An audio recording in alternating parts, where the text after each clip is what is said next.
Olá, meu nome é João Paulo Severo da Costa, sou psicanalista. Em parceria com a EPC, nós montamos esse quadro aqui quinzenal, né, que é o Conexão EPC, onde nos são enviadas questões, etc. e tal, temas, debates, né, recortes clínicos aqui para que nós possamos aprofundar um pouquinho mais em alguns temas relacionados à teoria clínica, né, e à prática também na psicanálise. O tema que eu escolhi para trabalhar hoje é um tema que vem se apresentando cada vez mais, de forma mais saliente dentro da clínica, que é a questão do politicamente correto na prática psicanalítica. Cabe aqui salientar, primeiramente, que eu não vou fazer uma avaliação filosófica, ou sociológica, ou antropológica do fenômeno, né, dito como politicamente correto, um fenômeno que tem ali bases históricas bem definidas, né, a partir de maio de 68, que foram sendo incorporadas com algumas práticas dos anos 70 e se consolidaram ali nos Estados Unidos a partir dos anos 80, como uma espécie de conjunto de práticas que tem como objeto, né, mais circunstanciado ali a questão do discurso, né, a questão do discurso e dos reflexos do discurso, mas sobretudo dos discursos. Dali nós temos então a assunção de questões de pautas identitárias, não é, de questões que envolvam a linguagem. Então, o objetivo não é aqui traçar um panorama crítico acerca do politicamente correto, né? Crítico no sentido de pensar o fenômeno, mas sim de observar como isso tem se apresentado na prática clínica, né? E aí eu vou falar aqui particularmente da minha percepção como analista e da minha percepção como supervisor. Dada, né, a reiterada, as repetições, portanto, né, de algumas nuances discursivas que estão muito bem evidenciadas. E eu vou, para falar um pouco sobre isso, eu vou dividir, né, fazer um certo divisor de frequência aí entre as pessoas que se apresentam com um discurso mais incomodado, né, frente às restrições que o politicamente correto imponha, né, venha a impor, e por outro lado as pessoas que em tese, né, estariam sendo ali incluídas dentro do processo democrático, dentro do processo do discurso, né, sendo trazidas, portanto, por uma série de direitos e prerrogativas, né, por uma série de práticas culturais contemporâneas que protegem, não é, que criam uma rede de proteção em torno do politicamente correto. No primeiro caso, o que eu observo de forma mais comum, de forma mais recorrente, é o fenômeno do ressentimento. Não é? Então, muitas pessoas que se identificam com algumas pautas políticas, com alguns tipos de tradição, né? Política no sentido público, eu sempre falo isso, né? Com algum tipo de tradição, com algumas questões de ordem de um certo atavismo do discurso, né? Que preservam, portanto, a fala, né? Defendem, portanto, a questão da manutenção do discurso tal como era em outros tempos e assim por diante. O ressentimento aparece de uma forma muito reiterada, né? De certa forma, nós temos aí uma espécie de expressão maior ou expressão mais evidente da questão do superego, ou seja, essas pessoas não estão se conformando ao discurso.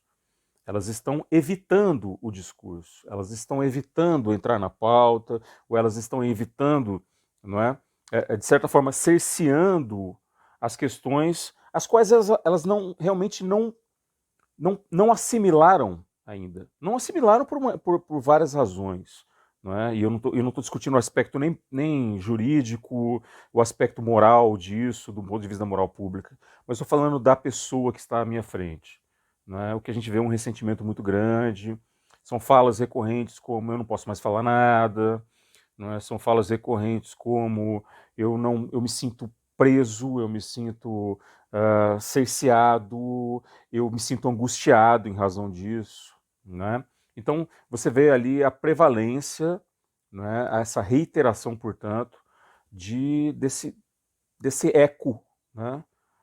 Esse ecoar do ressentimento, e isso tem que ser muito bem elaborado dentro da clínica psicanalítica, né? E evidentemente sem contradiscursos desse modo, né? A clínica psicanalítica ela não é educativa. Né? A clínica psicanalítica é uma forma de autopercepção acerca do porquê isso incomoda, ou porquê isso ressente, ou porquê isso ecoa. Né? Esse é o nosso objetivo, e não, evidentemente, não é, todo psicanalista sabe disso, isso é princípio básico, não evidentemente de julgar o discurso presente ali na sua frente, ou de tendenciar politicamente isso dentro da clínica, não é dizer, olha, eu sou assim, eu penso isso, então você não vai dizer isso, não pode se sentir assim.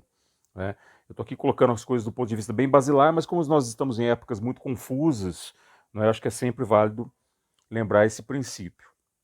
Por outro lado, né, indivíduos identificados como minorias discursivas e que hoje, então, acabam ganhando uma espécie de terreno, né, dentro da correção política do discurso, apresentam um fenômeno curiosamente visível, né, como sendo o fenômeno de uma insatisfação, né, de uma insatisfação progressiva.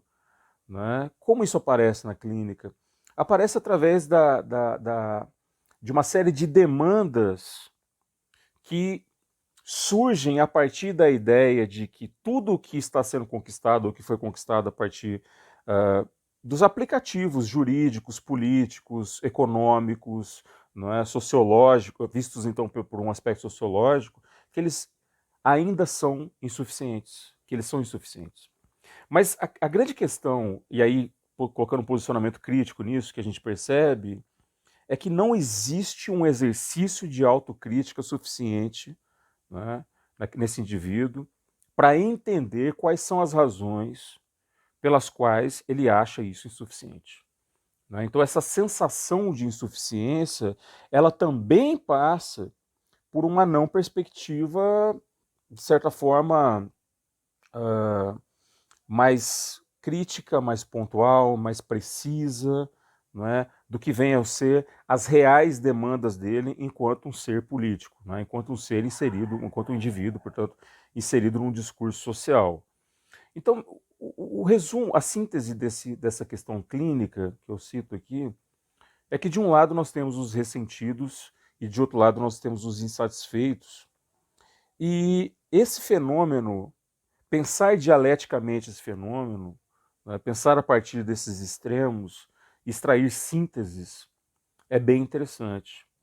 Porque o que nós percebemos no discurso, não é, tanto de um lado quanto de outro, é uma espécie de baixa crítica.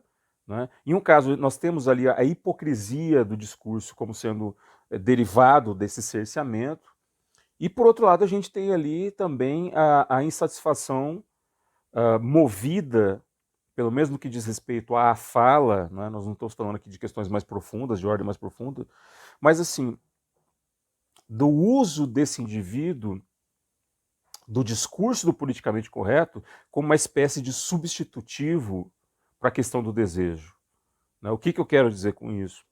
Que o indivíduo acaba usando a polarização e acaba usando os artifícios dessa demanda também como uma forma resistencial, também como uma forma de ocultar as questões que naturalmente nós ocultamos pelo processo, pelo nosso próprio processo de recalque, mas que isso vem atrasando os processos clínicos, se é que eu posso dizer dessa forma, em razão talvez até de um assoberbamento, né, da questão externa, portanto, de uma heteronomia mais evidente.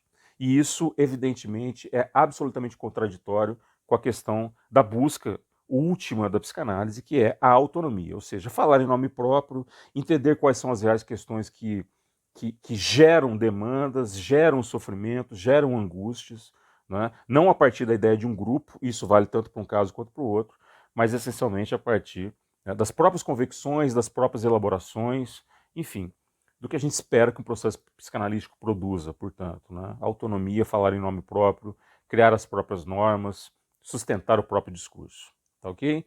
Eu espero que você tenha gostado desse vídeo. Se você também percebe isso na sua clínica, deixe seu comentário aqui embaixo. Um forte abraço a vocês e até daqui 15 dias com mais um vídeo do Conexão EPC.